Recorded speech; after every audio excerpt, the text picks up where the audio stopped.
Shalom jemaat Tuhan yang saya kasihi, dalam episode kali ini kita belajar satu topik firman Tuhan yang saya beri judul adalah buah yang mana? Buah yang mana?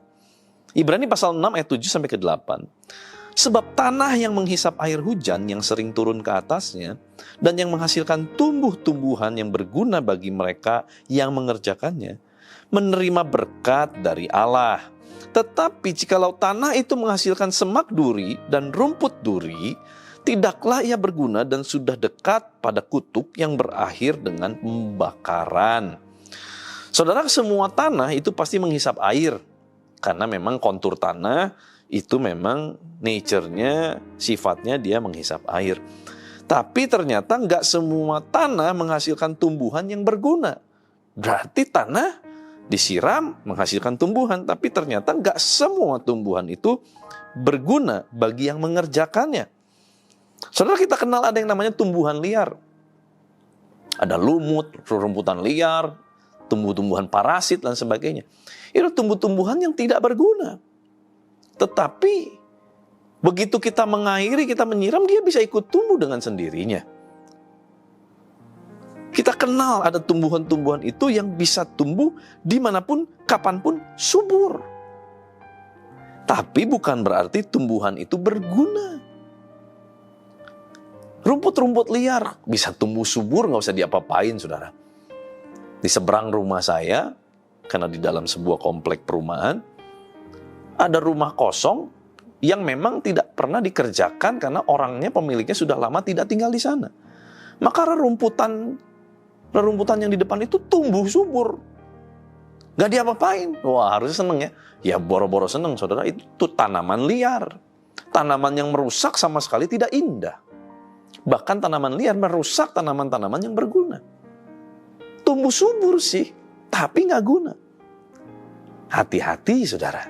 Mungkin tampaknya kehidupan kekristenan kita tumbuh subur, tetapi tidak berguna. Tidak menghasilkan buah-buah kebenaran. Tidak menghasilkan buah-buah yang berguna buat kerajaan Allah. Tanah itu bicara mengenai hati manusia. Benih yang baik itu bicara firman Tuhan. Hanya tanah yang diteburi benih yang baik yang akan menghasilkan tanaman yang baik. Setuju, saudara ya? Gak mungkin tanah menghasilkan sesuatu yang baik waktu ditaburi sesuatu yang buruk. Gak mungkin. Kalau tanah mau menghasilkan satu tanaman yang baik yang bisa berbuah lebat, tanah itu harus ditaburi yang namanya firman Tuhan sebagai benih yang baik. Nah, pertanyaannya, saudara, apa yang menjadi benih yang kita masukkan dalam tanah hati kita hari-hari ini? Kita banyak tuh lihat media sosial, Instagram, Facebook, YouTube, apapun itu kita, TikTok, wah. Pertanyaannya, apa yang masuk? Media sosial menawarkan berbagai informasi. Tapi apakah semua itu berguna? Apakah semua itu mendukung untuk bisa membuat kita hidup dalam buah-buah kebenaran? Apakah kita perlu setiap informasi-informasi yang masuk? Saking banyaknya sekarang informasi yang masuk lewat media sosial, kita tuh udah mulai sulit loh membedakan mana informasi yang akurat dan tidak akurat. Gak usah ngomong soal berita hoax, saudara. Cara mendidik anak aja. Begitu kita lihat, oh ya bagus juga ya pengajarannya, oh mungkin juga. Lalu kita telan mentah-mentah, saudara. Padahal mungkin itu adalah pengajaran-pengajaran yang tidak sepenuhnya benar. Nah, makanya kita perlu menyunting, kita perlu memfilter setiap informasi yang masuk. Apakah itu berguna membawa buah-buah kebenaran atau tidak? Apakah ada prinsip-prinsip firman Tuhan? Kalau enggak, ngapain? Sepertinya baik, tetapi tidak sesuai dengan prinsip firman Tuhan. So what? Mau baik sekalipun, itu tidak benar. Karena kebenaran yang sejati hanya ada di dalam firman Tuhan. Nah, makanya saudara, kalau kita mau tahu ini benar atau enggak, otentik atau enggak, balik sama firman.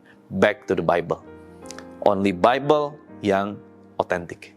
Hanya Alkitab yang menawarkan, yang memberikan benih hidup kebenaran, benih yang baik, benih yang benar, supaya kehidupan kita bertumbuh menghasilkan buah-buah kebenaran. Dan kita juga nggak pernah bisa tahu apakah betul pengajarannya benar atau tidak sampai kita tahu yang disebut dengan kebenaran yang sejati.